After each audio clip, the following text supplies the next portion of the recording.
Kita akan masuk pada serial kita yang kelima, sebab-sebab kebahagiaan ini, yaitu tentang masalah peka terhadap nikmat. Nah ini poin penting sekali. Karena peka terhadap nikmat ini artinya kita betul-betul selalu saja dalam setiap detiknya yang kita lihat adalah nikmat Allah. Dan dengan ini maka semua yang kita anggap sebagai sebuah ujian akan jadi kecil. Bahkan kita anggap juga bisa berbalik, kita anggap sebagai sebuah nikmat. Hal-hal mungkin yang kita anggap kurang baik. Misal kita anggap kurang baik itu lapar misalnya. Haus misalnya. Capek misalnya. Karena orang kalau ditanya, apakah Anda mau haus? Jawabannya tidak. Mau lapar? Enggak. Mau capek? Enggak. Mau sakit? Enggak. Orang semua jawabnya enggak. Tapi berarti kan seakan-akan itu bukan nikmat ya. Tapi kalau kita peka teman-teman sekalian, kita akan menyadari itu adalah nikmat yang sangat besar. Karena kalau tanpa lapar kita enggak enak makan.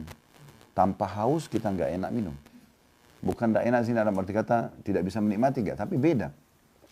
Dengan tanpa capek kita enggak ingat istirahat, enggak enak istirahat. Sekarang contohnya, kalau kita sudah makan kenyang, anggap kita makan makanan yang enak, kemudian kenyang. Setelah itu, dihidangkan lagi makanan terenak di dunia dan termahal. Setelah kenyang, apakah kita masih mau makan? Enggak kan? Cuma 2-3 orang yang jawab ini. Hah? Berarti semua masih mau makan kalau kenyang? Oh enggak, Alhamdulillah. Soalnya saya nanya cuma 2-3 orang yang jawab. Dalam hati beda. Kalau dalam hati itu pas saya tidak nanya. Kalau saya nanya berarti saya butuh jawaban. Umumnya orang kalau sudah kenyang kan tidak mau makan ya. Seenak apapun makanan itu, semewah apapun kita sudah nggak mau makan. Kenapa? Sudah kenyang. Tapi coba kalau kita lapar, nasi, tempe, sambal, lahap sekali kita makan. Berarti kalau kita lapar, sekarang mulai hari ini ke depan kalau sudah belajar, jangan bilang aduh lapar. Bilangnya apa? Alhamdulillah lapar. Ini sederhana. Kenapa? Karena dengan lapar itu kita enak sekali makannya. Coba kita bayangkan teman-teman, kalau kita lagi tidak haus. Terus ditawarin, Pak, Bu, mau minum apa? Pasti kita akan milih. Oh, saya mau teh hangat, saya mau teh. Karena memang lagi tidak haus kan. Tapi coba kalau kita lagi haus, saya mau air es yang dingin. Dan kita nikmat sekali minum. Coba kalau kita lagi puasa, pas buka puasa minum air dingin. Kan nikmat sekali. Berarti haus itu bukan sebuah ujian sebenarnya. Gitu kan? Begitu juga kita pada saat kalau dari pagi, tidur terus sampai malam, misal.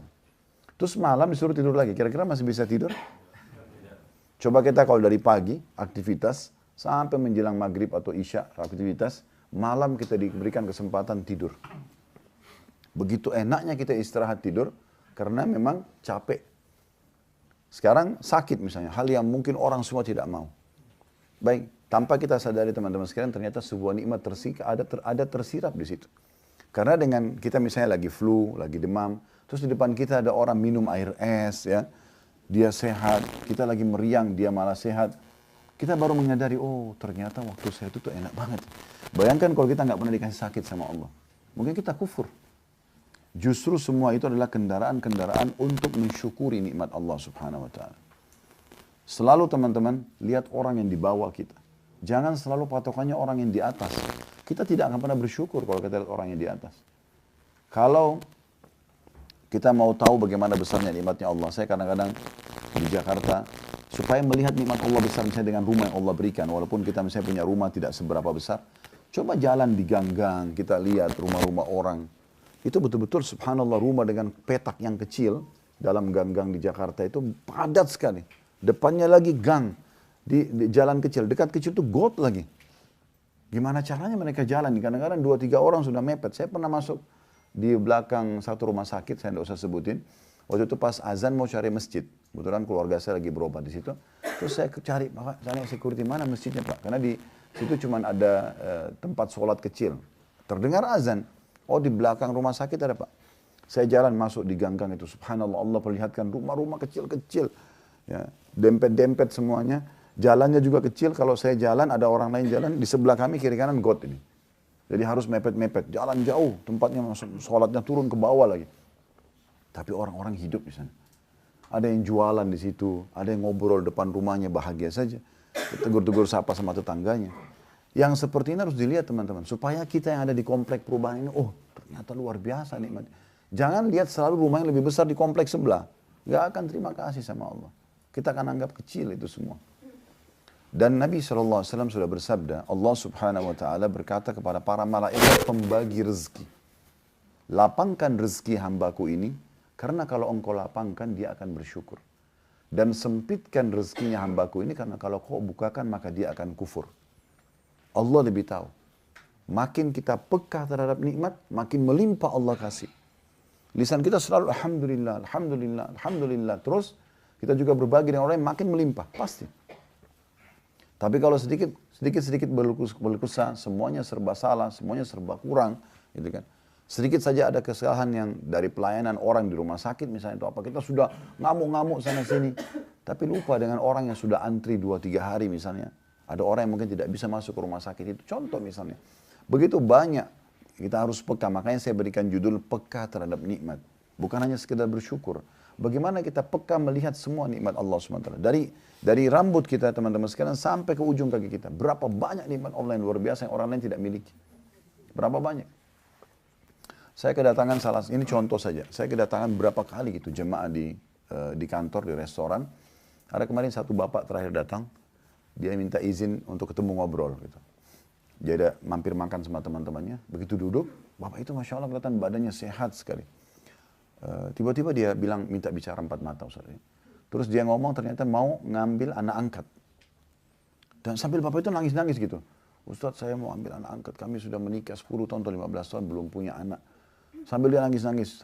Pada saat saya mau ambil anak angkat pun keluarga ada yang menolak, kakak saya menolak. Dan kemudian ini dan itu. Terus dia ini kayak itu masalah besar sekali buat dia. Sementara selama ini, Allah sementara sudah karunia kita anak, kadang-kadang kita masih marah-marahin anak itu. Padahal ada orang berharap dikasih 1 anak aja. Gitu. Kita sudah punya 2 anak, 3 anak, 4 anak. Kadang-kadang anak itu cuma aktif, kita bilang nakal. Aktif. Justru bagus. Nanti kalau sudah sakit baru kita sedih. Kenapa? Anak-anak memang masanya aktif. Gitu kan? Loncat sana, loncat. Semua anak-anak itu biasa jatuhin barang, pecahin gelas. Itu semua anak. Kalau cuma anak kita mungkin aneh. Kan gitu. Tapi subhanallah banyak orang begitu. Kadang-kadang ngomong yang nggak enak gitu kan. Kamu kok nakal sekali. Ini kan bahasa berbahaya ya. Karena kata Nabi SAW jangan ucapkan perkataan buruk buat diri kalian, keluarga kalian. Dan juga ya harta kalian sehingga malaikat lewat dan mengaminkannya. Dan kata para ulama, tidak ada orang yang bersangka sesuatu kepada Allah baik atau buruk kecuali Allah kasih. Oh saya kayaknya nyesal nikah sama orang ini. Allah kasih. Penyesalan. Menyesal ibu punya anak kamu. Ya jadi nyesal. Ya? Ini sering saya sampaikan di pengajian. Syekh Sudais, hafidhahullah. Beliau sekarang bukan cuma imam haram, tapi pemimpin 2 haramain. Ya? Mekah sama Madinah ini beliau ketuanya gitu. Salah satu waktu pernah diwawancarai, ditanya di sini. Sekarang kan imam paling senior beliau ya. Dari masa Raja Fahad, Raja Abdullah, sekarang Raja Salman. 3 raja beliau masih hidup. Dan memang dari doa-doanya kalau lagi malam 27 Ramadan, ya, itu kalau teman-teman pas dengarin dan ngerti artinya itu luar biasa. Beliau minta terus dipanjangin umur, dalam keadaan sehat, dan memang Allah kasih itu. Depan mata kita bisa lihat bertahun-tahun suaranya tetap begitu bagus, padahal sudah tua. Pernah ditanya, apa kata kunci rahasia Anda bisa sukses seperti ini? Sampai luar biasa gitu. Ya saya pernah teman-teman sekalian berdakwah ke Irian, masuk ke satu wilayah pedalaman, itu dari Jakarta ke Timika ke daerah itu lagi, masih naik pesawat Twin Otter 1 jam ke daerah Agats, naik masuk lagi ke Atsi namanya, jauh sekali. Mungkin sekitar, kalau saya tidak salah, 3 jam naik speedboat lagi. Masuk ke dalam pedalaman benar. Di sana ada satu masjid umat Islam buat, dan lagi diputar tilawahnya Syekh Sudais, gitu kan. Sebelum azan gitu. Saya sebenarnya berpikir pada saat ini, Syekh Sudais kalau tahu suaranya sampai bergema di hutan, mungkin beliau sedih kali bergembira dengan Allah SWT. Tapi luar biasa Allah sampaikan begitu.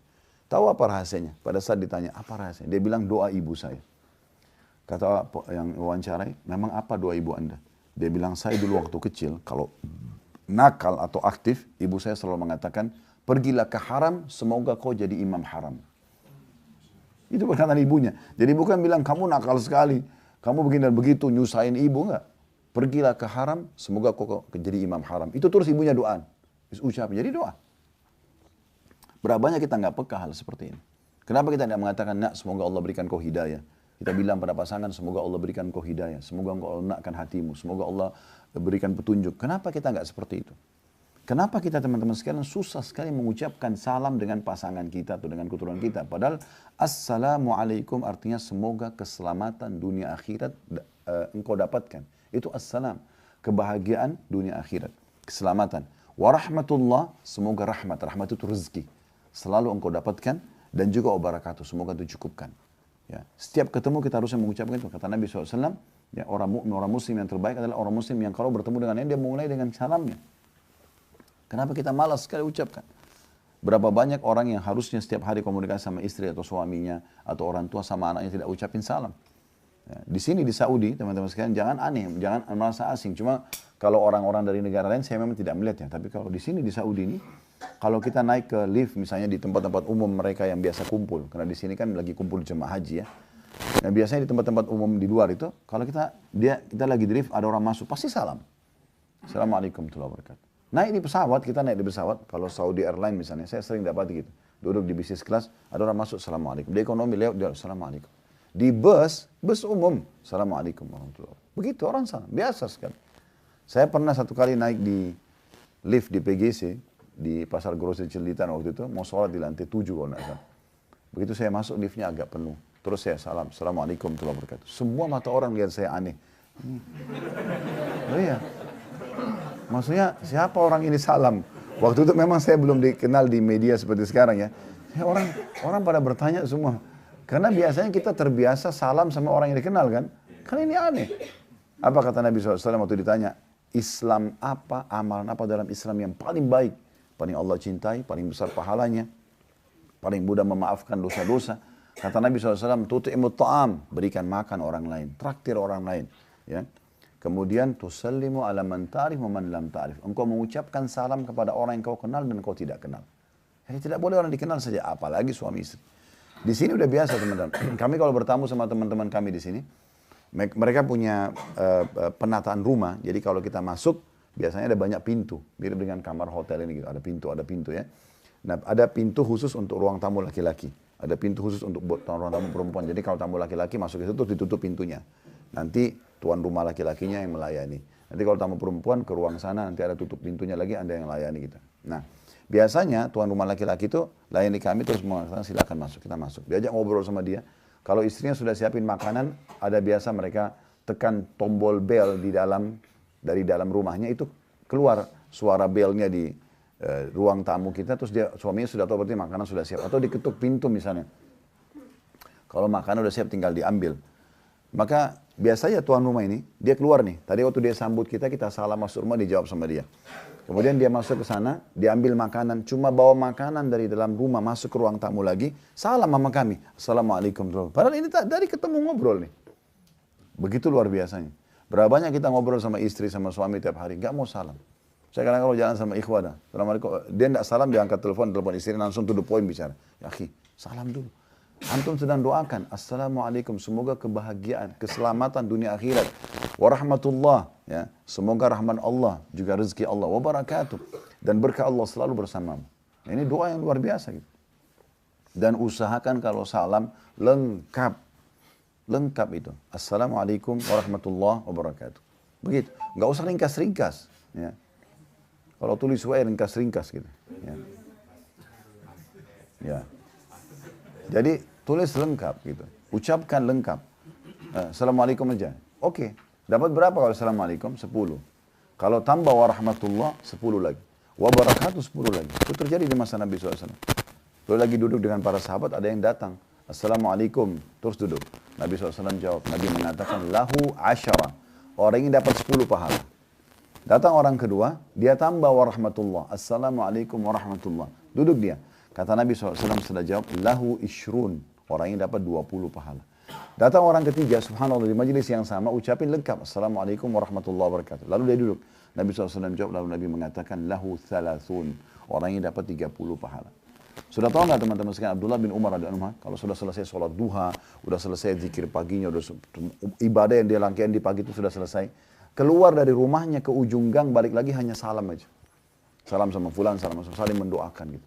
Yang ini, Assalamualaikum warahmatullah. Yang jawab kan juga sama. Wa'alaikumussalam. Dan untuk anda juga keselamatan dunia akhirat. Warahmatullah, juga rezeki Allah melimpah. Wabarakatuh, dan juga keberkahan Allah. Kenapa kita nggak seperti ini?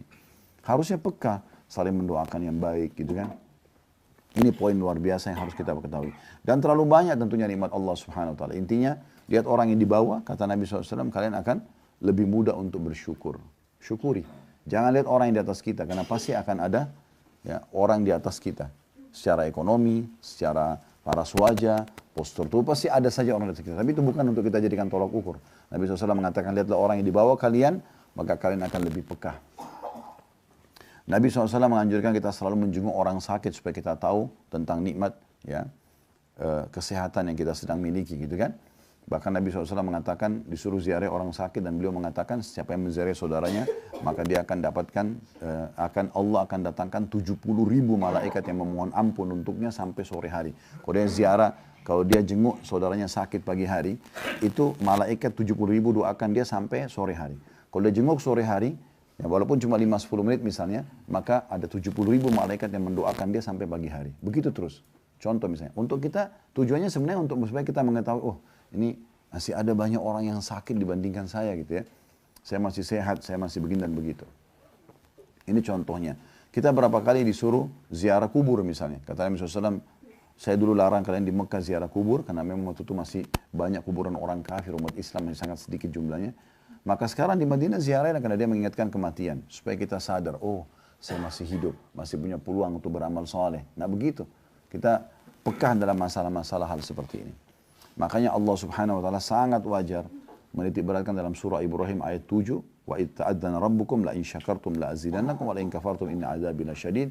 Dan ingatlah ketika Tuhan Muhammad ya, memaklumkan, mengiklankan, menginformasikan dengan jelas, sesungguhnya jika kamu bersyukur atau kalian semua bersyukur, pasti aku akan menambah nikmat tersebut. Dan jika kamu mengingkari nikmatku, maka sesungguhnya azabku sangat pedih.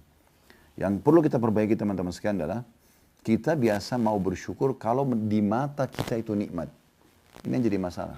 Padahal sebenarnya bukan tolak ukur di mata kita, tapi ya di mata Allah subhanahu wa ta'ala. Yang Allah nilai nikmat adalah kita harus nikmat, kita harus syukuri. Gitu kan? Kalau ada banyak orang menyempitkan nikmat itu hanya uang saja. Sehingga kalau ada uang, maka dia anggap dia perlu bersyukur. Tapi yang lain dilupain nih, kesehatan, keturunan, pasangan hidup, segala macam dilupain. Padahal rezeki itu bukan cuma duit, bukan cuma uang.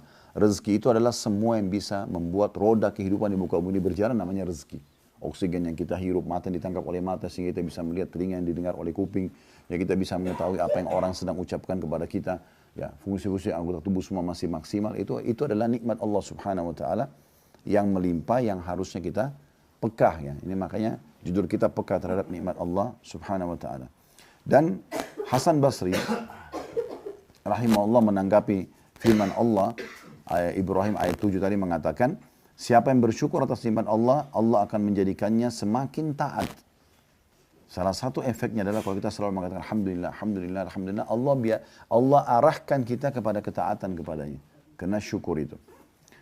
Ar-Rabi berkata, siapa yang bersyukur atas nikmat Allah, maka Allah akan menambahkan karunia-Nya. Maknanya itu, kan tadi dikatakan kalau kalian syukur maka aku akan tambah. Ditambah apa? Kata Hasan Basri, ditambah ketaatan. Ya, sehingga dia makin taat kepada Allah. Dengan makin taat kepada Allah, maka makin melimpah lagi rezekinya. Ya, ibaratnya kalau pegawai itu makin patuh ya, dengan peraturan perusahaan, maka makin banyak mendapatkan perhatian khusus dari perusahaan. Nah, seperti itu. Ar-Rabi bin Huthaim rahimahullah berkata, siapa yang bersyukur kepada Allah, maka Allah akan menambahkan karunia. Maksudnya rezeki yang melimpah. Bukan hanya uang, tapi semua yang membuat roda kehidupan bisa berjalan, namanya rezeki. Kemudian Muqatil rahimahullah berkata, siapa yang bersyukur atas nikmat Allah, maka Allah akan menambahkan baginya kebaikan dunia. Semua kebaikan dunia akan dia dapatkan dengan dia bersyukur kepada Allah subhanahu wa ta'ala. Orang yang biasa bersyukur dengan hal-hal yang kecil, maka hal yang besar dia akan lebih mudah bersyukur. Makanya saya berikan judul sekali lagi, peka terhadap nikmat. Maksudnya lihat hal-hal yang kecil, maka itu akan memudahkan kita bersyukur pada hal yang besar. Ya. Itu sesuai dengan sabda Nabi sallallahu alaihi wasallam dalam hadis riwayat Ahmad dan dihasankan oleh Syekh Albani, "Man lam yashkuril qalila lam yashkuril katsir." Siapa yang tidak berterima kasih dan bersyukur kepada Allah dengan hal yang sedikit, maka berarti dia tidak akan pernah berterima kasih pada Allah dengan hal yang besar. Jadi memang mulai dari yang kecil. Apapun yang kecil kita peka, selalu bersyukur kepada Allah SWT, maka akan membuat kita mensyukuri yang besar. Jadi ibaratnya juga kalau ibadah yang lainnya, kayak contoh salat. Kalau teman-teman biasakan sibukkan diri dengan ibadah sunnah, ibadah wajibnya pasti terjaga. Pasti. Jadi nggak usah kita repot jaga ibadah wajib, karena memang dasarnya kita sudah jaga ibadah sunnahnya. Seperti itu.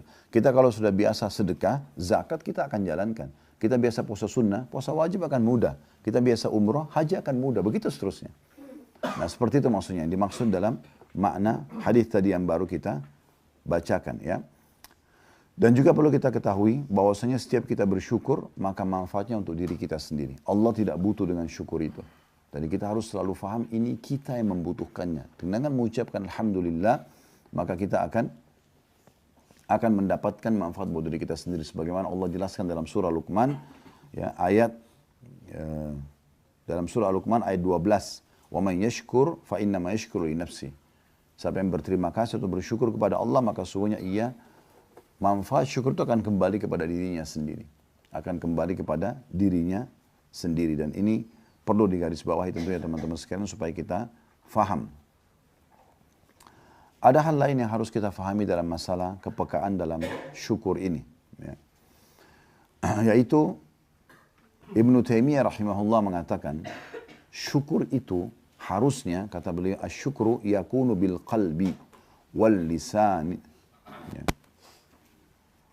Asyukru yakunu bil qalbi wal lisanu wal jawarihu walhamdu la yakunu illa bil lisan. Syukur itu harus dijalani dengan 3 anggota tubuh. Ya.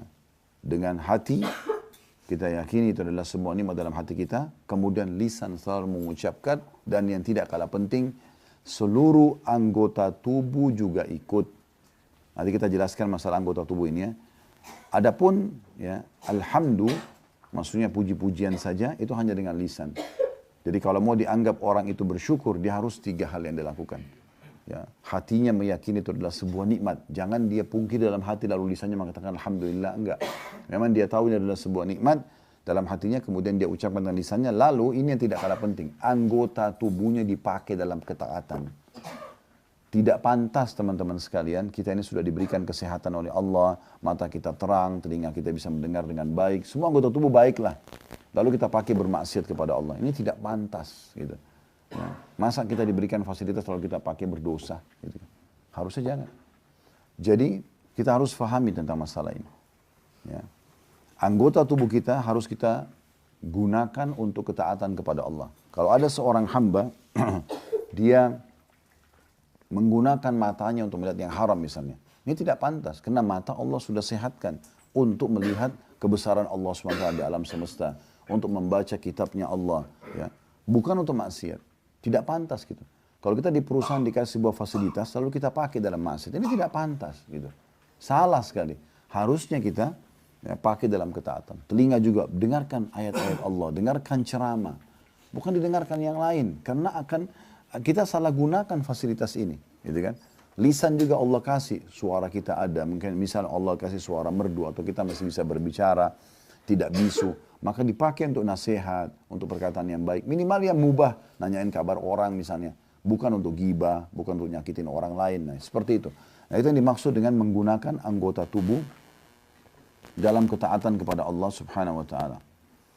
Dan kalau ada orang menggunakan fasilitas yang Allah berikan pada kemaksiatan, buat dosa, ya. Terutama teman-teman saya nasihati diri saya dan teman-teman sekalian.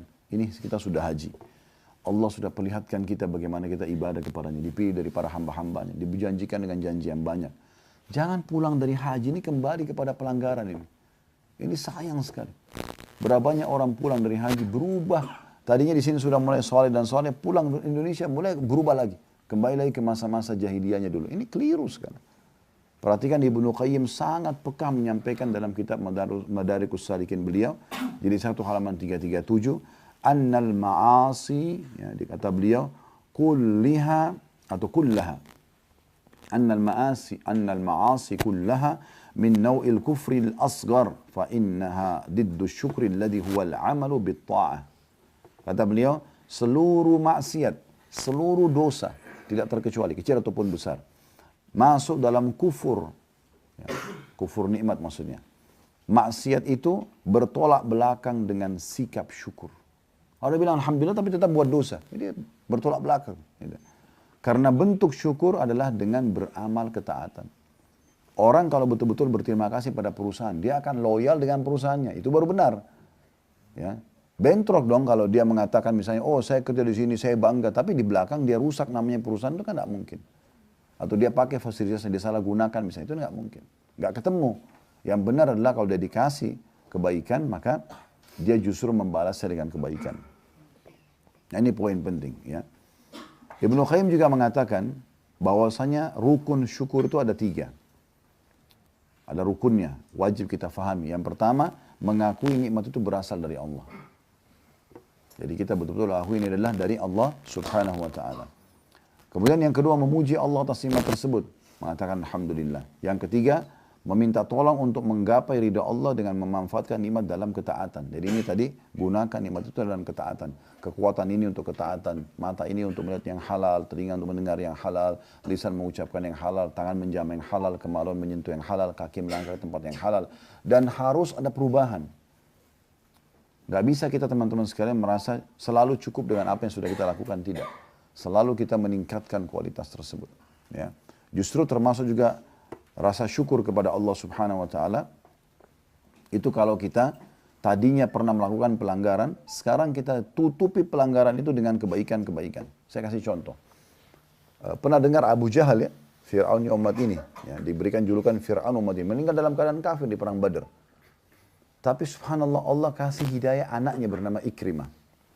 Ikrimah ini jahatnya dulu sebelum Islam sama dengan Abu Jahal ayahnya, persis sama. Karena dia ungkapin sendiri, radhiyallahu anhu. Di pembebasan kota Mekah, Ikrimah masuk Islam. Setelah masuk Islam, pada saat itu awalnya dulu kebencian dalam Islam. Dia tidak mau dengar Al-Quran, tidak mau dengar Nabi. Pokoknya intinya ini musuh diperangi.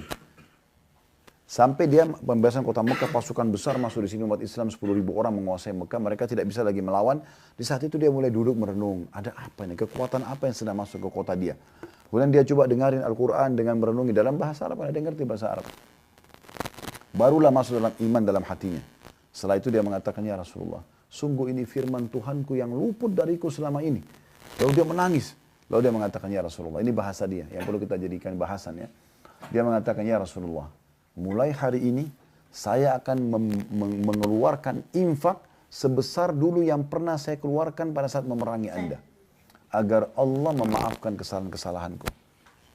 Jadi sebab dia dalam riwayat lain dia mengatakan apa? Ya Rasulullah, tidak ada satu kesempatan pun untuk memusuhi Anda. Baik menggunakan harta, menggunakan lisan, menggunakan kekuatan fisik, kecuali saya ikut. Sekarang saya akan balas semua itu untuk saya ganti. Harta saya akan infak untuk justru membela agama Allah. Lisan saya sekarang untuk membela agama Allah. Fisik saya untuk membela agama Allah. Dan betul Ikrimah buktikan itu. Betul. Beliau keluarkan hartanya sekian banyak untuk menutupi kesalahannya di masa lalu yang dulu dia infakkan dalam maksiat. Kemudian betul juga dia lisannya selalu digunakan berdakwah, nasihatin orang. Padahal dulu musuhnya Islam yang luar biasa. Sama-sama ayahnya, persis sama. Anak sama ayahnya kembar memerangi Nabi SAW. Dan mereka tidak mau masuk Islam hanya karena merasa kenapa dari sukunya Nabi Muhammad keluar Nabi. Kenapa Abu Jahal itu ditanya. Pernah ditanya dulu. Ya. Kenapa sama Abu Sufyan, sama teman-temannya. Karena Nabi SAW seringkali kalau malam membaca Al-Quran di rumahnya beliau, rumahnya Khadijah. Rupanya ada 3 tokoh Quraisy ini sering datang dengar diam-diam. Abu Jahal, Abu Sufyan, sama ada satu lagi. Subhanallah saya lupa nama satu orang ini. Tapi 3 orang ini dengar tapi di sisi sudut rumah Nabi yang berbeda-beda. Di sini satu, di sana satu, di sana. Mereka pikir tidak ada yang lihat. Mereka dengar ayat dari malam sampai pagi. Nabi baca, dengar. Karena dalam bahasa Arab mereka ngerti. Mereka tersentuh sebenarnya. Pada saat mereka mau pulang, bertemu 3 orang ini. Saling tanya, kenapa di sini? Ngapain di sini? Akhirnya mereka kayak saling malu sendiri. Oh, saya dengarin ayat. Saya juga sama. Apa yang kamu rasakan? Iya ya. Kayaknya ada kebenaran di sini. Ini Abu Jahal, Abu Sufyan dan satu lagi tokoh Quraisy. Kalau tidak salah cuma Abu Sufyan yang masuk Islam nantinya. Ringkas cerita, mereka janjian. Ini nggak boleh kita kesini lagi loh. Kalau kelihatan sama masyarakat Mekah, nanti mereka masuk Islam nih. Nggak boleh. Ternyata mereka sudah janjian bubar. Mereka pikir temannya ini semua jujur. besok malam mereka datang lagi. Sama-sama lagi datang. Iya, itu dalam riwayat sahih. Besok sama lagi mereka datang. Bubar ketemu lagi, janjian lagi. Sampai 3 hari. Setelah 3 hari, Abu Sufyan penasaran. Datanglah Abu Sufyan kepada temannya yang satu, yang saya lupa namanya. Bagaimana menurut kamu? Saya tidak dengar kecuali kebaikan. Semuanya baik-baik. Perintah kebaikan, larangan kebaikan, memperkenalkan kepada Tuhan Allah dan orang Quraisy sebagaimana saya bilang kemarin, mereka kenal Allah. Mereka tahu Ka'bah ini adalah rumahnya Allah. Mereka tahu menciptakan langit dan bumi Allah. Cuma mereka syirik. Datangkan batu yang dianggap perantara antara Allah. Jadi minta dulu sama patung baru ke Allah. Gitu. Ini nggak boleh. Minta kepada kuburan dianggap langsung kepada Allah. Allah nggak butuh perantara. Minta langsung kepada Allah Subhanahu Wa Taala. Akhirnya mereka berdua sepakat. Oke, kita datang kepada Abu Jahal. Waktu itu Abu Jahal ini julukannya oleh masyarakat Mekah disebut dengan Abul Hakam. Abul Hakam itu maksudnya orang yang sangat bijaksana. Teman-teman perlu tahu ya, Abu Jahal itu tampan sekali orangnya. Orangnya tinggi kekar, badannya bagus gitu kan. Punya kedudukan tinggi di Mekah ini. Secara fisik dan jabatan luar biasa orang itu, gitu kan. Jadi memang punya kelebihan dia. Terus dia didatangi sama Abu Jahal, sama Abu Sufyan dan temannya. Kami mau tanya oleh Abu Hakam. Dan sebab dia dikatakan Abu Jahal justru karena kejadian ini. Berubah julukannya dari Abu Hakam kepada Abu Jahal. Dan itu cuma umat Islam mengatakan Abu Jahal. Artinya orang yang sangat bodoh. Abu Jahal itu. Jahal kan bodoh. Gitu kan? Gara-gara kejadian ini. Maka pada saat itu 2 orang yang datang kepada Abu Jahal. Waktu itu dia dipanggil Abu Hakam. Wahai Abu Hakam. Bagaimana pendapatmu? Kita harus jujur nih. 3 hari kita sama-sama janjian tidak mau ulangi dengar Al-Quran. Kita malah dengar. Bagaimana pendapatmu? Apa kata Abu Jahal? Dengan jujur dia mengatakan. Saya perlu sampaikan apa adanya. Kalau apa yang saya dengar semuanya kebenaran. Gak ada yang salah. Bahkan sangat menyentuh bacaan Muhammad itu. Lalu kata Abu Sufyan, kenapa kau gak beriman? Kalau kau beriman, kamu pimpinan kami. Kami semua akan beriman nih. Karena kalau Abu Jahal beriman pada saat itu, semuanya orang masuk Islam. Satu Mekah. Karena dia pimpinannya. Gitu kan? Maka jawabannya begini. Bayangkan, bahan ini gara-gara rasisme saja ini ya. Dia mengatakan fanatisme kesukuan. Dia bilang dari dulu, sukuku sama suku Muhammad bersaing. Mengurus Mekah. Kalau mereka datangkan makanan minum untuk jemaah haji, kami juga lakukan itu. Kalau mereka bentuk pasukan membela Mekah, kami juga bentuk pasukan. Tapi sekarang dari suku Muhammad keluar Nabi. Kalau di sukuku tidak ada Nabi, berarti sukuku akan kalah. Karena itu aku tidak akan beriman pada Muhammad selamanya. Waktu sampai ke telinga Nabi, Nabi bilang, namanya sekarang Abu Jahal. Memang orang bodoh, karena dia hampir panen semua pahalanya orang satu Mekah. Itu luar biasa. Gitu. Tapi kita kembali kepada adanya Ikrimah radhiyallahu anhu. Ini beda. Dia tahu nih apa ayahnya bilang, perangi Nabi dengan lisan, iya, caci maki Nabi, salahin Nabi, katain penyihir, bayar orang-orang penyair untuk melantunkan menghina-hina Nabi. Kemudian juga secara harta, semua yang bisa dikeluarkan harta untuk memerangi Nabi dan Islam dikeluarkan. Tambah lagi fisik, perang Badar, Ikrimah ikut bersama ayahnya Abu Jahal, untuk ayahnya terbunuh. Ya. Di perang Uhud juga ikut. Ya. Sampai di perang Khandak juga ikut. Nah terakhir pembebasan kota Mekah baru dia masuk Islam. Kata Ikrimah, ya Rasulullah, saya baru saya peka mendengarkan firman Tuhanku yang selama ini luput dari aku. Sampai dia nangis karena dengar Al-Quran. Dia bilang, mulai sekarang saya akan mengembalikan semua, menutupi kesalahan saya itu dengan ini. Dulu kalau saya memerangi Anda dengan lisan, mulai sekarang saya akan mendakwahkan Islam itu. Kalau dulu saya perangi dengan harta, sejumlah berapa harta saya keluarkan, saya akan berinfak jalan Allah sebesar itu. Dan saya juga akan membawa fisik ini untuk di jalan Allah. Dan ternyata betul, Ikrimah radhiyallahu anhu terbunuh mati syahid. Ya. Terbunuh mati syahid dalam salah satu peperangan. Jadi memang teman-teman dari kisah ini yang perlu kita sampaikan adalah bagaimana seseorang, kalau nikmat Allah melimpah pada dia, jangan gunakan pada kemaksiatan. Kalau pernah digunakan dalam kemaksiatan, kesehatan ini, mata, telinga, segala macam, harta kita yang melimpah kita pakai maksiat, sekarang harusnya kita balik setelah faham ini. Tidak boleh lagi. Kita harus gunakan semua itu dalam ketaatan kepada Allah SWT. Balik keadaan sekarang. Kalau dulu kita biasa mengajak orang buat maksiat dengan melimpahnya nikmat pada kita, kita sekarang balik dakwahi mereka. Ajak mereka pada kebaikan. Tinggalkan semua. Karena kalau tidak, berarti kita kufur terhadap nikmat Allah SWT. Terlebih lagi saya mengajak diri saya dulu, supaya saya bukan cuma orang mengucapkan, tapi juga yang pertama mengamalkan, baru teman-teman sekalian. Terutama pulang dari haji. Pulang dari haji ini pulang dari ibadah. Sayang sekali kalau pulang dari sini kembali kepada hal-hal yang salah lagi. Belajar, bertanya pada orang ahlinya, apakah ini salah atau tidak. Kalau salah tinggalkan karena Allah Subhanahu Wa Taala. Balik sekarang keadaan. Kalau kita dulu selalu mengajak traktir teman-teman kita pada kemaksiatan, sekarang kita balik traktir mereka dalam kebaikan-kebaikan, gitu kan. Ajak mereka hadiri pengajian mana, ya, ajak mereka umroh dan haji. Kita bukan lagi ajak mereka ke diskotik, ke tempat-tempat maksiat, bukan, kita harus tinggalkan semua itu. Dan kita harus tutup dulu nafkah yang kita keluarkan untuk maksiat itu. Yang sekarang kita ganti dengan ketaatan supaya itu dimaafkan sama Allah. Berapa banyak orang tidak sadar dulu mungkin dia biayai teman-temannya pada berzina. Nih, bayar semua, silakan masuk hotel, dia yang bayarin segala macam. Dia tidak sadar, itu sudah maksiat. Sekarang taubat kepada Allah harus dia keluarkan nafkah sebesar itu untuk menutupinya dengan ajak misalnya orang umroh, orang haji, orang ke taklim misalnya dan seterusnya.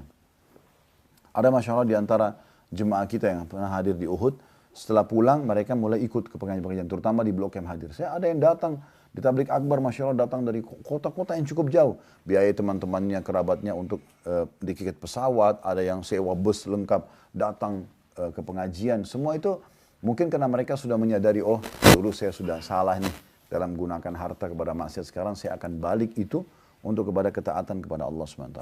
Ingat ya, karena nikmat Allah itu pasti Allah akan tanya.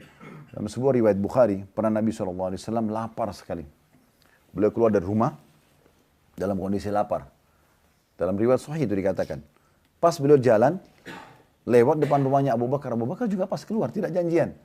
Lalu kata Nabi SAW, hai Abu Bakar, apa yang membuatmu keluar? Dia mengatakan, saya lagi lapar ya Rasulullah. Di rumah nggak ada makanan. Masa dulu mereka tidak ada kulkas, simpan makanan, atau ada kios-kios kayak kita sekarang bisa belanja setiap saat, atau ada belanja online, kan tidak ada. Orang kalau habis itu, hari itu habis bekal makanan, tidak ada jalan lain. Keluar cari makanan, gitu kan. Maka kata Nabi SAW, ikutlah dengan saya. Mereka lewat di depannya rumahnya Umar. Umar pas keluar juga Umar. Nabi SAW tanya, kenapa Umar kau keluar? Saya lagi lapar ya Rasulullah. Tiga-tiganya begitu kejadian. Kata Nabi SAW, ikutlah dengan saya. Lalu Nabi SAW ajak mereka berdua pergi ke rumahnya satu orang Ansar. Yang terkenal sangat karam, sangat mulia, sangat dermawan. Nabi SAW salam. Kebetulan laki-laki pemilik rumah ini lagi keluar, lagi tidak ada. Lagi ke kebun kurmanya, istrinya ada. Lalu kata Nabi SAW setelah salam, kami datang untuk menemui suamimu. Maka kata ibu tersebut, setelah jawab, Waalaikumsalam, selamat datang wahai Rasulullah, silakan tunggu sebentar, saya akan panggil. Maka duduklah Nabi SAW, ibaratnya kita kalau di ruang tamunya, kemudian ibu ini pergi memanggil suaminya.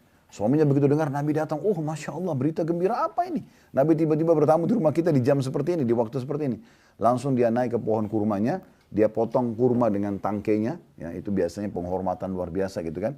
Dia tidak petik-petik, dia ambil semuanya lalu dibawa kepada Nabi SAW. Sambil salaman, setelah salam, segala macam, dihidangkanlah ya makanan tersebut. Dihidangkanlah kurma tersebut. Kata Nabi SAW, mungkin engkau tidak perlu seperti ini. Ya, kata Nabi SAW, cukup engkau ambil beberapa petik beberapa kurma saja. Kata Nabi SAW, kata pemilik rumah tersebut, tidak ya Rasulullah. Anda lebih pantas kami layani lebih baik daripada ini. Kemudian orang itu sembeli domba. Setelah itu dihidangkan, disuruh istrinya masak masakan yang enak sekali. Pakai roti gandum, pakai za'faran, segala macam. Intinya sangat indah makanan itu diceritakan dalam riwayat tersebut. Dihidangkanlah kepada Nabi SAW. Lalu Nabi makan bersama Abu Bakar sama pemilik rumah tersebut. Begitu sudah selesai makan, kata Nabi SAW sambil serius beliau sampaikan. Wahai saudara-saudaraku, beliau berkata pada sahabat-sahabatnya, sesungguhnya nikmat seperti ini Allah akan tanyakan pada hari kiamat. Bahkan dalam riwayat lain beliau mengatakan Allah akan tanyakan air dingin yang kalian teguk. Ya, itu sebagai nikmat disyukuri atau tidak, digunakan dalam ketaatan atau tidak. Ingat teman-teman, semua ini akan menjadi saksi pada hari kiamat. Gelas yang kita pakai minum, sendok dan piring kita pakai makan, kalau kita bersyukur dan kita gunakan nikmat itu pada ketaatan kepada Allah, mereka akan jadi saksi hari kiamat. Sebaliknya, kalau kita pakai ini semua dalam kemaksiatan kepada Allah, orang masuk kamar hotel berzina, maka ranjangnya itu adalah makhluk Allah, lampu adalah makhluk Allah, air yang dia pakai cebok di kamar adalah makhluk Allah, akan jadi saksi semua hari kiamat. Ya, akan menjadi saksi kalau si fulan lagi berbuat ini dan itu. Makanya dalam banyak ayat Al-Quran dikatakan sesungguhnya penglihatan, pendengaran, itu sekarang semua akan diminta pertanggungjawaban hari kiamat. Dalam sebuah riwayat sahih dikatakan, nanti akan ada orang pada hari kiamat, karena dia takut masuk ke neraka, maka dia pun akhirnya, waktu Allah bilang, kau berbuat ini, kau berbuat itu, dia pungkiri, tidak ya Allah gitu. Allah mengatakan, ini ada saksinya, para malaikat, enggak, saya enggak percaya mereka. Loh ini benda-benda di sekitarnya semua jadi saksi, enggak, saya enggak percaya. Lalu kata Allah SWT, lalu siapa yang kau percaya? Dia bilang diri saya sendiri. Kata Nabi SAW, Allah kemudian mengunci lisannya, dia nggak bisa ngomong, lalu Allah buat seluruh anggota tubuhnya berbicara. Matanya menceritakan semua histori yang dilihat. Begini, detik ini dia lihat ini, detik ini dia lihat ini semua.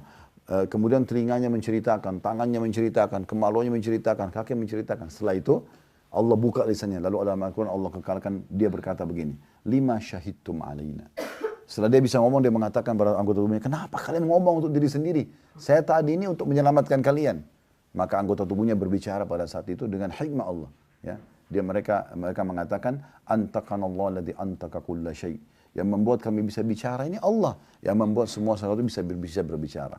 Maka hati-hati teman-teman sekalian. Jadi gunakan kesehatan ini, kekuatan ini, harta ini, peluang ini semua dalam ketaatan. Kalau dulu pernah kita gunakan dalam kemaksiatan, sekarang saatnya kita bertaubat dan kita balas itu sebagaimana kasus tadi Ikrimah, dan contoh kita seperti ini banyak sekali. Justru kita sekarang alihkan kepada kebaikan-kebaikan. Kita sekarang justru mengajak orang pada ketaatan-ketaatan seperti itu. Jadi ini penting untuk digarisbawahi. Makanya perlu kita tahu bahwasanya menggunakan ketaatan, menggunakan nikmat pada ketaatan bagian daripada syukur itu sendiri. Ya. Kemudian juga dalam riwayat yang lain yang perlu kita garis bawahi, kalau ada orang nikmat Allah SWT melimpah pada dia dan dia tetap gunakan dalam kemaksiatan, ini masuk dalam istilah tadarruj. Apa itu tadarruj? Tahapan siksaan dari Allah. Saya kasih gambaran lebih jauh. Kaum-kaum yang Allah binasakan sebelum kita, seperti misalnya kaum Lut yang melakukan homoseksual, kaum Nabi Saleh, ya, kaum Thamud, ada kaum Ad, kaumnya Nabi Hud, ya, ada Namrud, kaumnya Nabi Ibrahim, ada Fir'aun, kaumnya Nabi Musa, banyak sekali.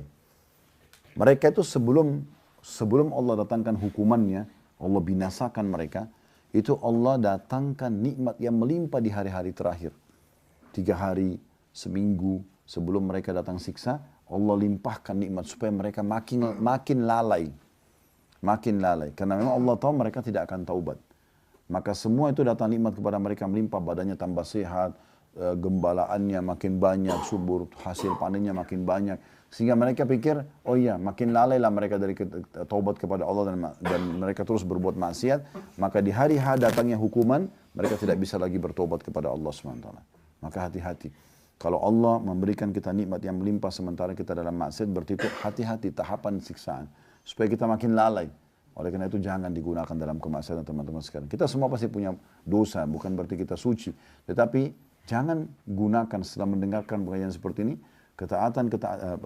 kelebihan yang Allah berikan, harta, kesehatan, dan seterusnya, justru kepada dosa kepada Allah SWT. Tidak pantas kita gunakan anggota tubuh dalam dosa, sementara ini adalah sebuah nikmat yang harusnya kita syukuri. Nah itu tadi yang disampaikan. Dan kata Nabi SAW, wa inna rajula la yuhramur rizqa bidzambi nusibu. Ya, atau yusibu. Sesungguhnya seseorang itu bisa terhalangkan dari mendapatkan rezeki yang harusnya didapatkan justru karena dosa yang dia lakukan. Dari satu sisi, dia bisa dijadikan itu adalah tahap siksaan, sehingga dia makin lalai. Atau sisi lain, ada banyak rezeki yang harusnya sampai pada dia tertahan justru karena dosa yang dia lakukan. Abu Hazim rahimahullah berkata, wa amma man syakara bilisanihi wa lam yashkur bi jami' a'dha'ihi, adapun orang yang cuma bersyukur dengan lisannya tapi tidak dengan anggota tubuhnya, famathalu kamathal rajulin lahu kisa'un fa akhadha bi tarafi falam yalbishu falam yanfa'u dhalika minal bardi wal harri wal thalji wal matar. Jadi seperti ibaratnya orang yang cuma lisannya mengatakan alhamdulillah tapi tetap anggota tubuhnya buat dosa, ya tetap melakukan maksiat kepada Allah, ya. Siapapun yang bersyukur dengan lisannya namun tidak bersyukur dengan anggota badan lainnya, itu seperti seorang yang mengenakan pakaian. Ia ambil ujung pakaiannya saja. Dia tidak pakai semuanya. Tidak dikenakan seluruhnya. Maka pakaian tersebut tidak akan memberikan manfaat untuk melindungi dirinya dari dingin, panas, salju, ataupun hujan. Jadi ibaratnya seperti itu. Ya. Oleh karena itu kita harus hati-hati. Muhammad bin Ahmad ya, menukil sebuah statement lain dari Abu Hazim rahimahullah. Beliau mengatakan, kullu ni'matin la tuqarribu minallahi azza wa jal fahiya baliyah. Semua nikmat yang tidak digunakan untuk mendekatkan diri kepada Allah, Ya, justru harta digunakan jalan Allah, lisan digunakan untuk nasihatin orang, ya, atau mata digunakan untuk melihat yang halal, telinga mendengar yang halal, tangan menjamah yang halal, kemaluan yang halal, kaki melangkah pada yang halal. Semua nikmat yang tidak digunakan pada ketaatan kepada Allah, fahiyya baliyah, maka itu adalah musibah. Itu adalah musibah. Diambil dari kitab Hilyatul Awliya, jadi 1 halaman 497. Jadi memang mereka itu, para ulama salaf selalu pekah dengan nikmat-nikmat Allah Subhanahu wa taala, sehingga mereka justru makin besar nikmat makin banyak bersyukur, makin banyak bersyukur, ya. Pernah ada seorang sahabat, pernah seorang tabi'in namanya Urwa bin Zubair rahimahullah. Siapa Urwa bin Zubair ini, teman-teman? Salah satu ulamanya tabi'in. Ayahnya dia Zubair bin Awam radhiyallahu anhu, salah satu dari 10 orang sahabat yang masuk surga. Urwa ini seorang ulama yang masyhur, tapi ada kejadian luar biasa dalam hidupnya dan sangat berhubungan dengan masalah bagaimana dia bersyukur gitu. Satu waktu dia diundang oleh khalifah yang pada saat itu, ya, yang pada saat itu menjadi raja, yang memang waktu kecil mereka bersahabat. Datanglah dia ke negeri Syam, diundang oleh khalifah tersebut dalam kondisi dia sehat, dia kuat, dan memang Allah Subhanahu wa taala mengaruniakan dia selain kelebihan fisik, paras wajah, kekayaan, dan juga dia punya kedudukan dan ilmu yang luas, maka dia juga punya persahabatan dengan raja pada saat itu. Dia pergilah menjawab undangan tersebut, dia bawa anak laki-lakinya tertua. Yang ini sudah dipersiapkan untuk menggantikan dia sebagai seorang alim, hafal 30 juz Al-Quran, anaknya tampan, anaknya santun, bakti sama orang tua, baik sekali. Ini kalau dia secara Allah bisa jadi ulama orang ini, anak ini. Dibawalah ke istana. Waktu tiba di istana, di negeri Syam, anaknya ini tiba-tiba lihat ada kuda-kuda kerajaan lagi digiring gitu ke satu taman, dan indah sekali. Karena kuda-kuda itu terawat dengan baik. Anaknya bilang sama ayahnya, ayah, bisa nggak saya mau main-main dulu sama kuda-kuda ini. Sementara Anda bertemu dengan raja, nanti saya datang. Kata ayahnya, boleh silakan. Masuklah ayahnya bertemu dengan raja pada saat itu. Berjalan waktu, mereka lagi duduk ngobrol, mengenang masa kecil dulu dan segala macam.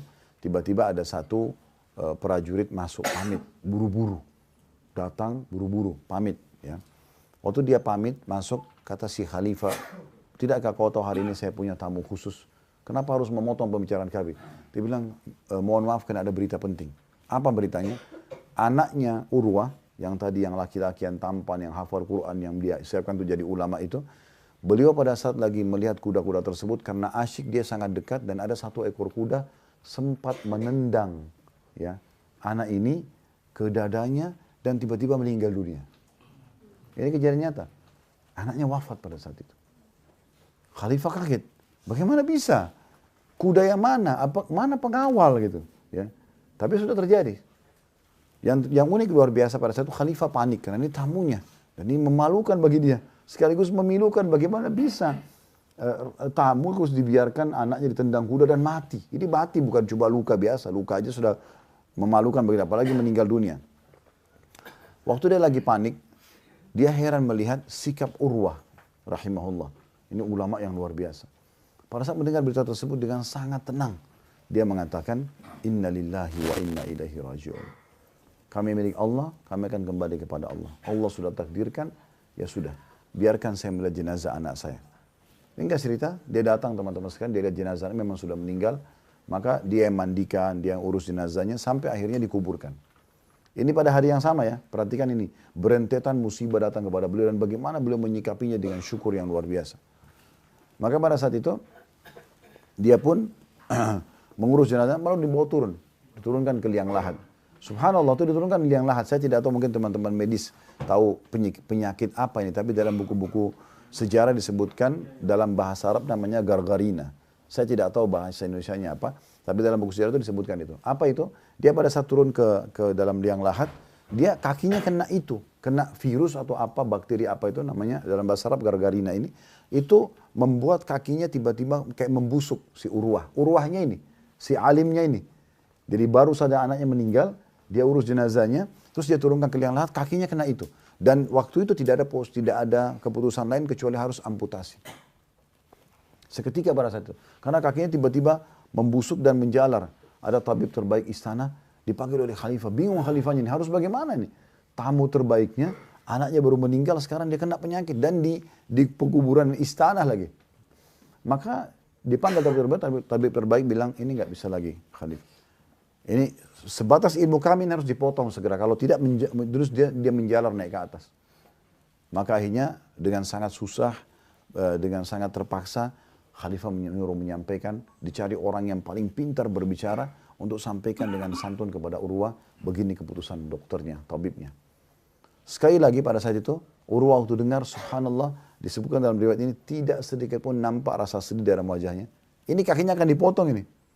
Kemudian dia cuma mengatakan, inna lillahi wa inna ilaihi raji'un. Potong saja. Potong saja. Dengan tenang dia terima. Udah begitu orang kalau hatinya penuh dengan keimanan luar biasa ya. Dia tidak protes, dia tahu ini ada satu hikmah yang luar biasa. Ringkas cerita, pada saat itu, di masa itu disebutkan dalam buku sejarah, tidak ada obat bius. Gimana caranya orang mau dipotong kakinya, sementara dia ya tidak dibius, nggak mungkin, susah. Pasti dia sakit. Nah masa itu obat biusnya minum khamr. Diminumkan khamr. Biar dia mabuk, kemudian dipotong kakinya. Begitu zaman dulu.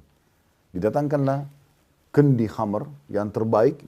Ini di istana raja pun tidak ada. Cuma dibeli dari orang-orang non-muslim. Dikeluar, cari. Karena waktu ditanya khalifah bilang, kita harus ikutin tabib, apa boleh buat. Dibelilah khamr tersebut, ditaruh di depannya Urwah. Waktu Urwah dengar, Urwah tahu ini kendi khamr. Dia tanya, apa ini? Kata orang-orang di situ, ini khamr. Untuk apa khamr? Kata tabibnya, wahai Urwah, wahai Tuan Urwah, kami, diambil pisaunya, kami akan potong kaki Anda dengan pisau ini. Nih, kaki, kulitnya, dagingnya, ototnya, tulangnya kami akan potongnya sampai putus. Kalau Anda nggak mabuk, nggak mungkin. Kata Urwah, demi Allah, saya tidak pernah meneguknya di masa saya lagi sehat, apalagi saya akan teguk di masa saya sakit. Saya nggak mau. Bagaimana caranya? Para tabib ini datang lagi ke khalifah. Wahai Amirul Mukminin, tamu Anda tidak mau nih. Gimana solusinya? Oke, tidak ada solusinya kecuali tanya dia sendiri. Kira-kira bagaimana solusinya? Dibiarkan saja sehingga menjalar ke seluruh tubuh, atau dipotong, kalau mau dipotong dengan cara apa? Kami nggak punya cara lain kecuali harus minum khamr. Tanyalah Urwahnya, tabibnya tanya, lalu apa yang Anda ingin kami lakukan? Kata Urwah, ini kata-katanya mungkin sulit sekali kalau kita memang tidak sampai pada iman beliau. Beliau mengatakan, saya akan berzikir kepada Allah. Saya akan berzikir kepada Allah. Di saat kalian melihat wajah saya berubah memerah, maka saat itu potonglah kaki saya. Kata tabibnya baik, tapi maaf, ada satu tertinggal. Rupanya sebelum waktu khamr ditolak, solusi yang kedua adalah didatangkan algojo yang besar badannya, yang memegang tangan, kaki dan tubuh, supaya nanti kalau dipotong Urwah nggak berontak, karena salah sedikit goyang ini salah potong. Waktu datang algojo tersebut, Urwah tanya, ada apa ini? Untuk apa mereka? Kata mereka, kaki Anda akan kami potong wahai Tuan Urwah. Harus Anda kami pegang. Dan tidak bisa orang sembarangan, harus yang kuat-kuat seperti ini. Kata Urwah, saya nggak butuh. Nggak usah pakai mereka. Nah waktu itu yang ketiga lah ditanya kepada khalifah. Kira-kira seperti apa? Kata khalifah, tanya Urwahnya sendiri. Karena tidak ada solusi lain, harus dia yang berikan jawaban. Hanya waktu ditanya, kata Urwah, saya akan berzikir kepada Allah. Kalau kalian lihat wajah saya sudah berubah menjadi merah, maksudnya karena khusyuknya dalam berzikir, maka potong kaki saya. Oke, dan lain-lain. Gak mau dipegang, gak mau minum khamr, dipotong kakinya. Kita bisa bayangkan luar biasa. Saya kalau ceritain seperti ini, teman-teman saya coba bayangkan, gimana ini? Pisau disentuhkan ke kulit, silet aja kena sedikit sakitnya luar biasa. Ini dipotong pakai pisau dan harus kan proses ya. Kulitnya dulu, ototnya, kemudian tulangnya. Tulang kan itu nggak mudah. Gitu. Sampai terputus semua. Udah langsung mereka bilang baiklah kalau gitu, kami akan lakukan. Kata tabib yang menceritakan dalam buku-buku sejarah. Anda bisa cek ini ya, kisah tentang Urwah bin Zubair rahimahullah. Dia bilang tabibnya, kami tunggu dia berzikir. Subhanallah, alhamdulillah, la ilaha illallah, Allah akbar, dia zikir sampai wajahnya memerah. Maka saya pun kata tabib memotong kakinya itu. Dan subhanallah sedikit pun tidak bergerak. Dia tidak gerakkan kakinya. Setelah dipotong pun dia masih berzikir seperti tadi waktu sebelum dipotong. Sampai kami mengatakan Tuan Urwah sudah selesai. Maka dia mengatakan alhamdulillah. Tidak bergerak ini. Ya. Ini kejadian nyata. Setelah itu teman-teman ada sesuatu yang lebih luar biasa ini. Masa itu cara untuk memberhentikan darah kalau habis amputasi seperti ini, itu tidak ada jalan lain kecuali minyak dipanasi, lalu disentuhkan dengan minyak panas. Itu kisah nyata. Supaya luka bakar berhenti. Begitu caranya dulu. Ini gimana caranya? Darah lagi ngucur. Mereka bilang lagi sama Urwah, wahai Urwah, ya Tuan Urwah, ini darah ngucur. Nggak ada jalan lain kecuali harus kami celupin potongan kaki Anda ini di minyak panas. Itu kisah nyata, coba silakan lihat. Ini bukan karang-karangan gitu. Maka pada saat itu dia mengatakan silakan, tunggu saya berzikir. Dia berzikir, kalau sudah merah celupkanlah. Akhirnya beliau pun berzikir, lalu kemudian dicelupin dengan minyak panas. Subhanallah, dalam buku-buku sejarah dikatakan, walaupun dia kuat imannya, namanya dicelup minyak panas, dan ini masih dalam kondisi berdarah, dia pun akhirnya pingsan, rahimahullah. Beliau pingsan karena tidak bisa tahan sakit, beliau pingsan. Setelah pingsan, bangun, ternyata semua sudah dibalut segala macam, dia bangun dari pingsannya. Perkataan pertama Urwah, mana telapak kaki saya yang kalian potong itu? Mereka semua heran, kenapa minta telapak kakinya? Didatangkan telapak kakinya.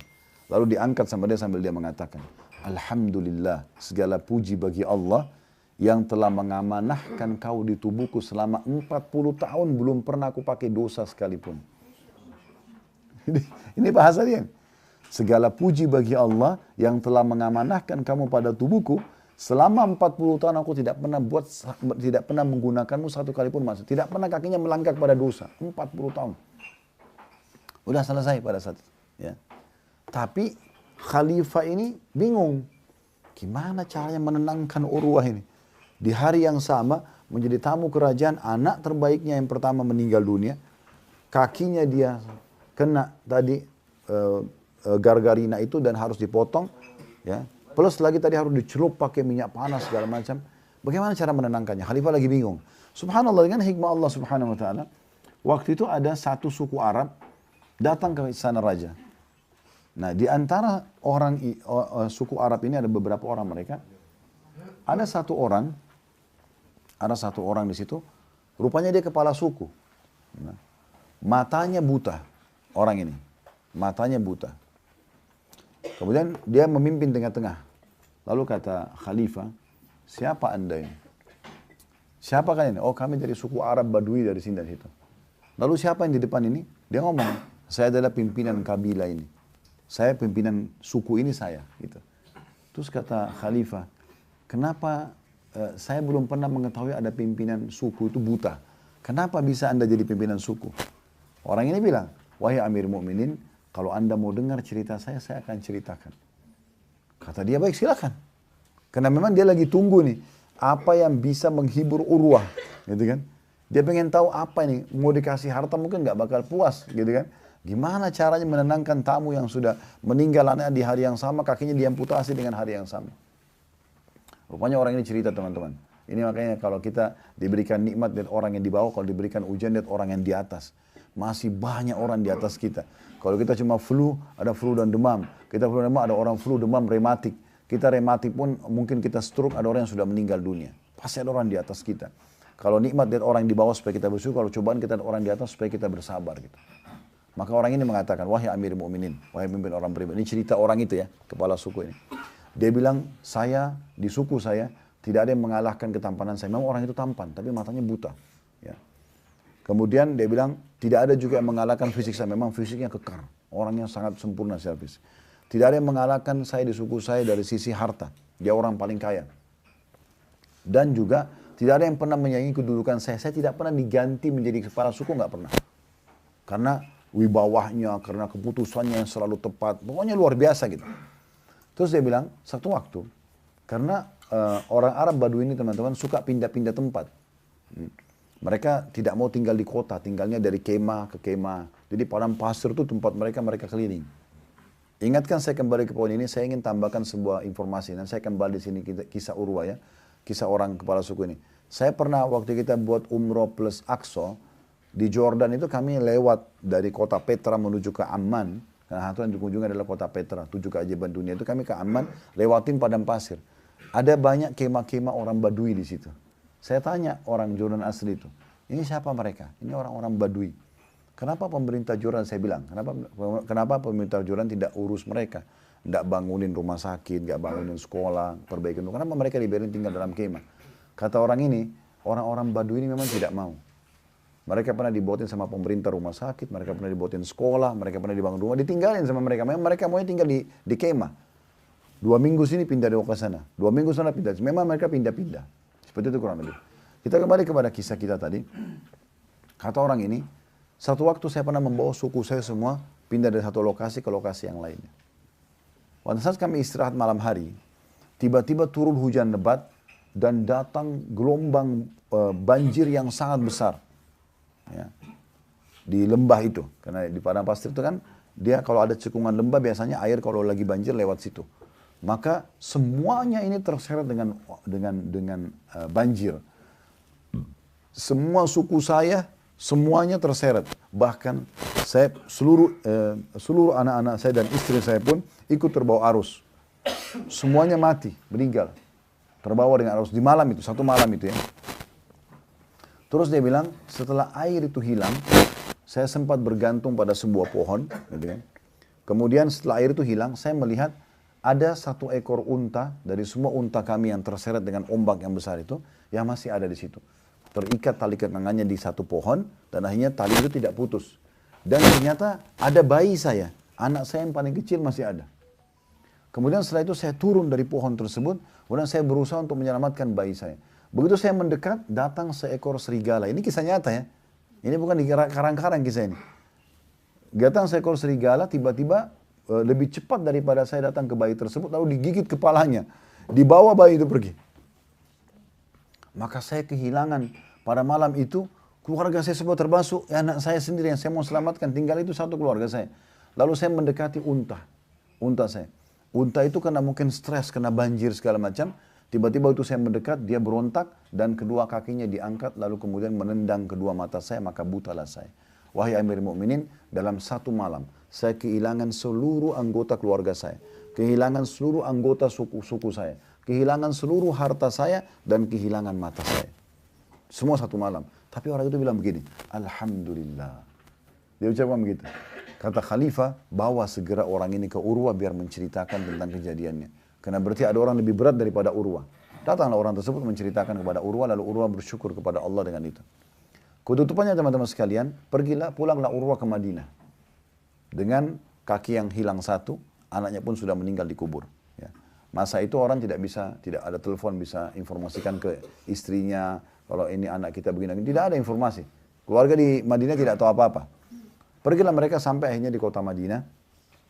Waktu tiba di Madinah, orang semua akhirnya tahu ceritanya. Orang pada datang, ada yang bertakziah karena anaknya meninggal. Ada juga yang menyebutkan tentang supaya sabar karena kakinya dipotong gitu kan.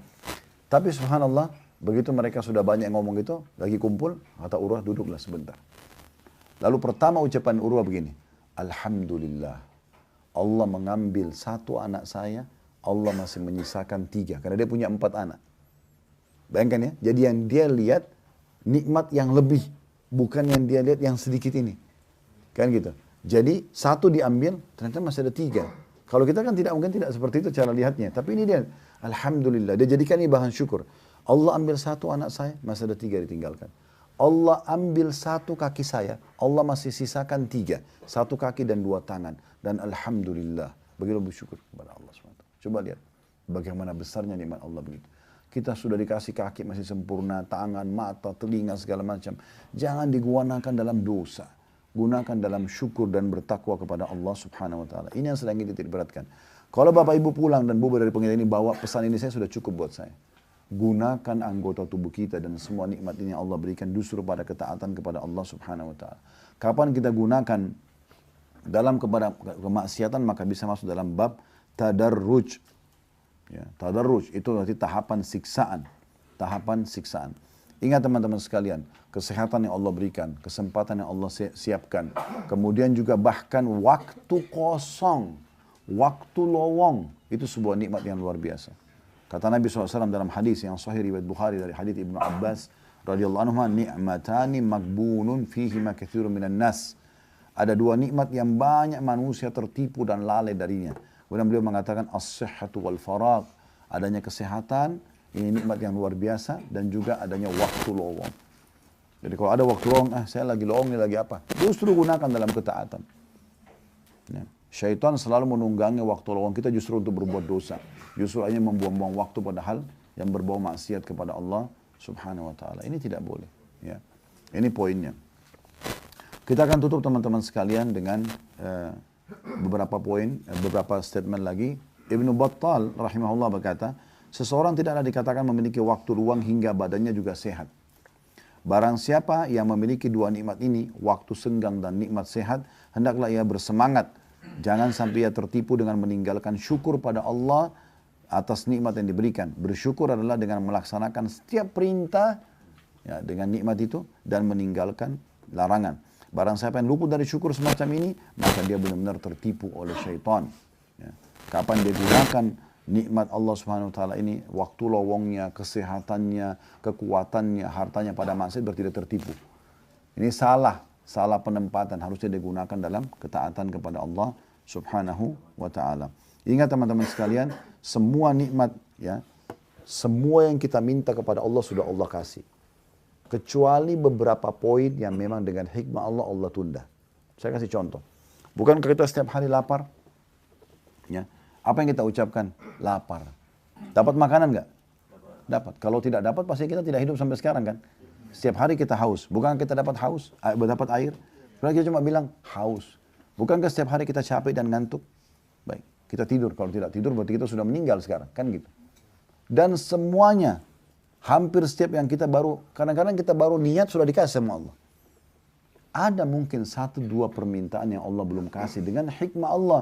Jangan yang 1-2 belum dikasih ini melupakan semua nikmat yang besar ini. Nah ini yang kita bahas nih.